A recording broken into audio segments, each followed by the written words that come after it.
It's pretty easy for me to see now, after days of work and reflection, that the biggest part of my cognitive dissonance, or that discomfort I feel when my behaviors don't align with my beliefs or values, that cognitive dissonance for me comes mostly from a values action gap.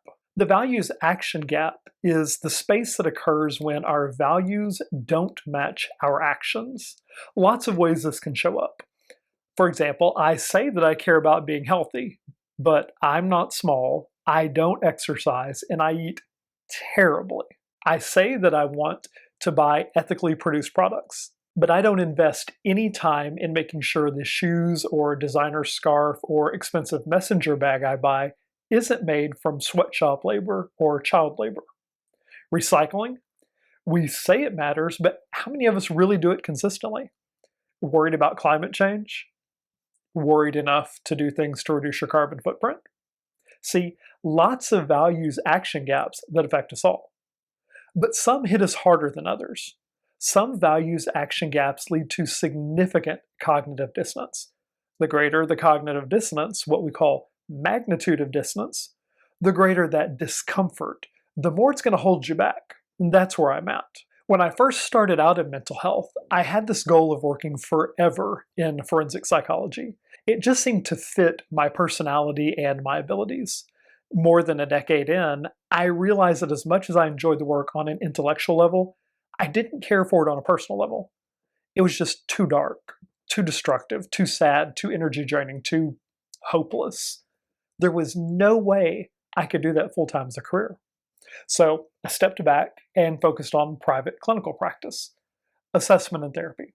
Still challenging work, but without the overwhelming sense of dread and futility. When I hung out my shingle, I wasn't focused on running a good business.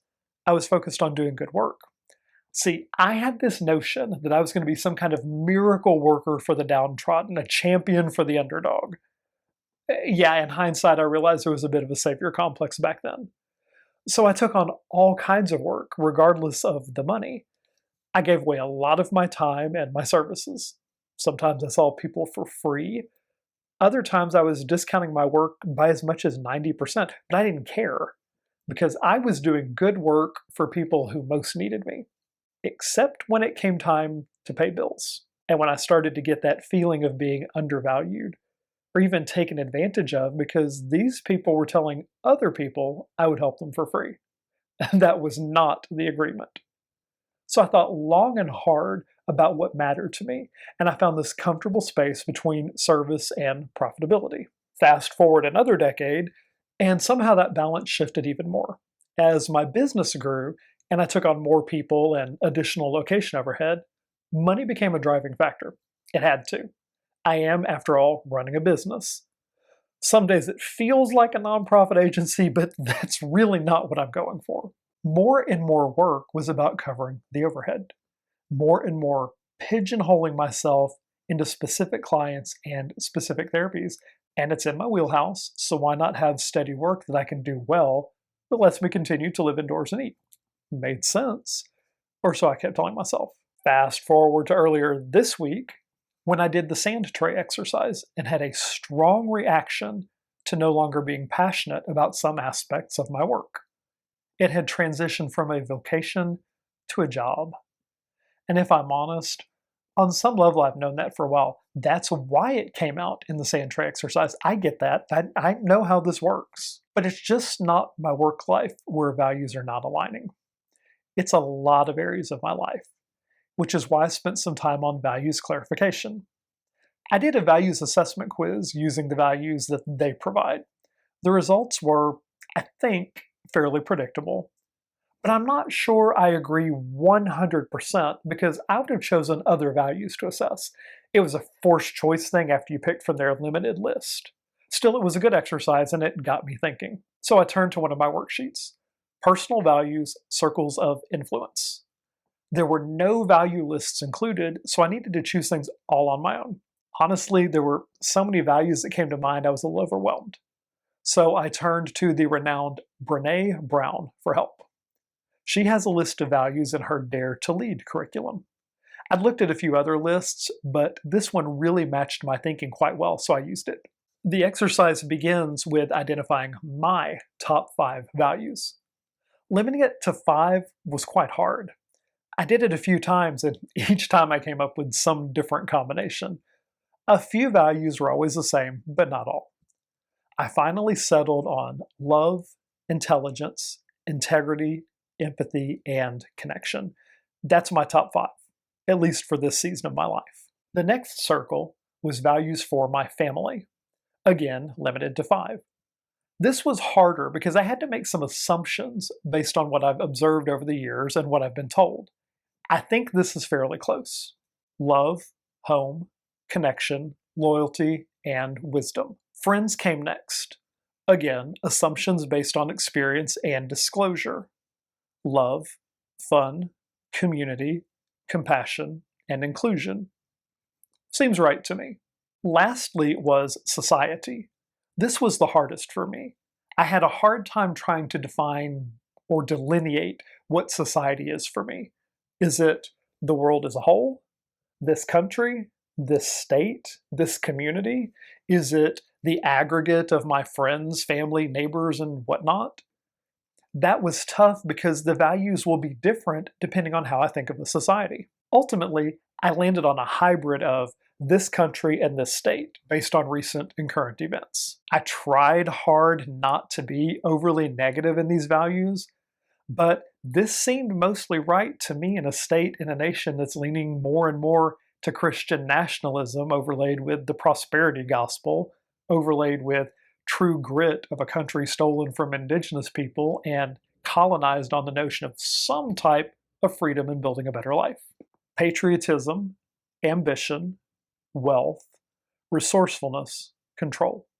So these are the values within me and surrounding me. Most quite lovely and uplifting. But already I see a clear disconnect in my immediate circles of influence and our geography as a whole. Not going to get into that.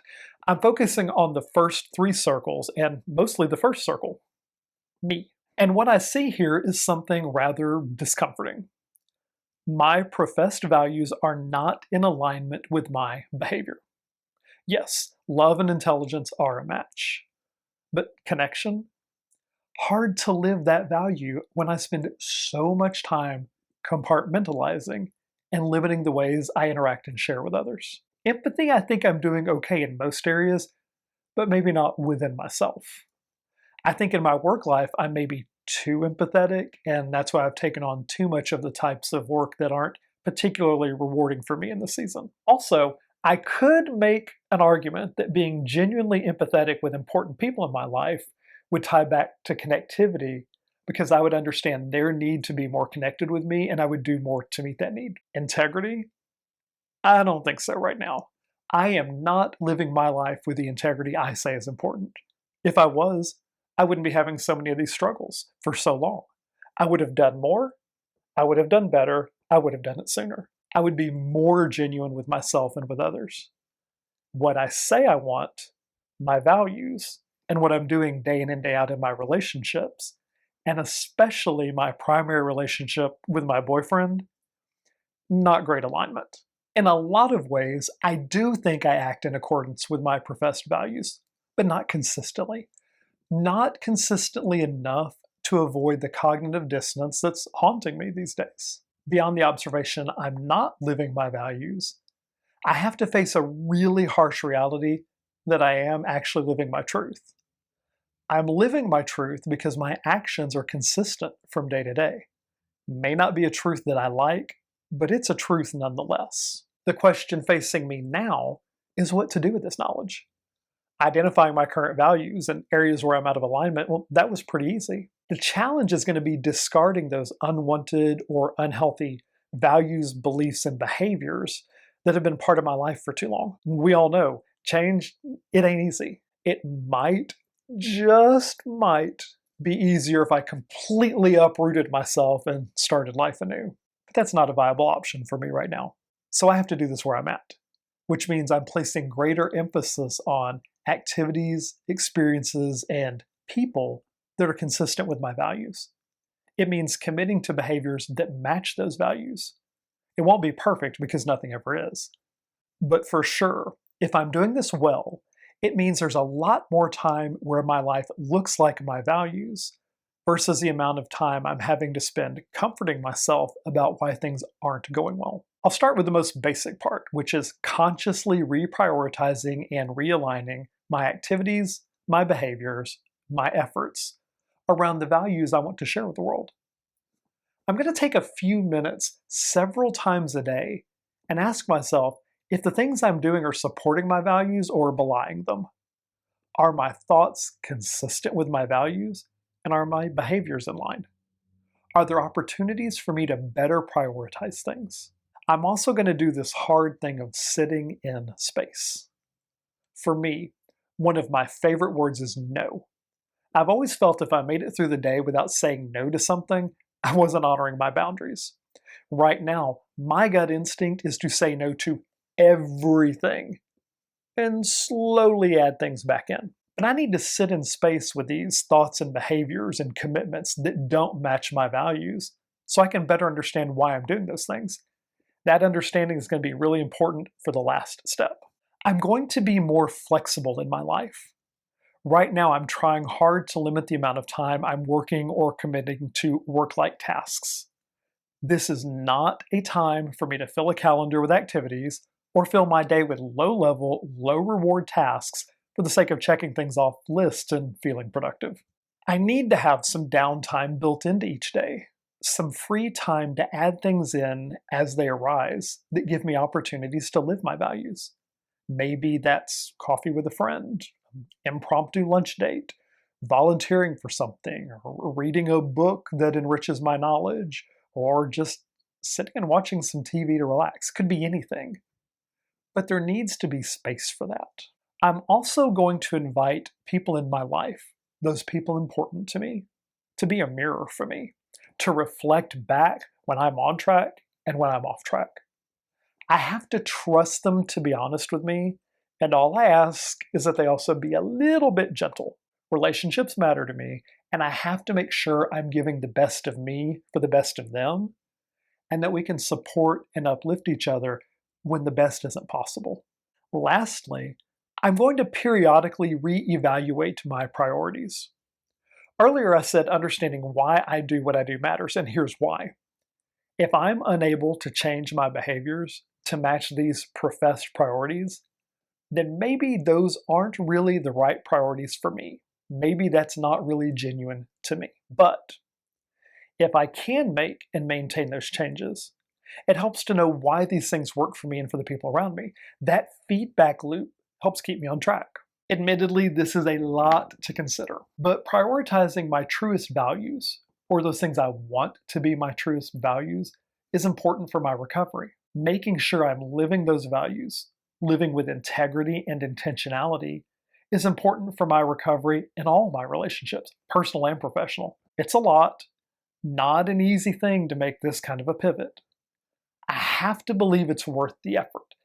Right now, I'm trusting the process and hoping for the best. That's where I'm at today. I'll check in tomorrow.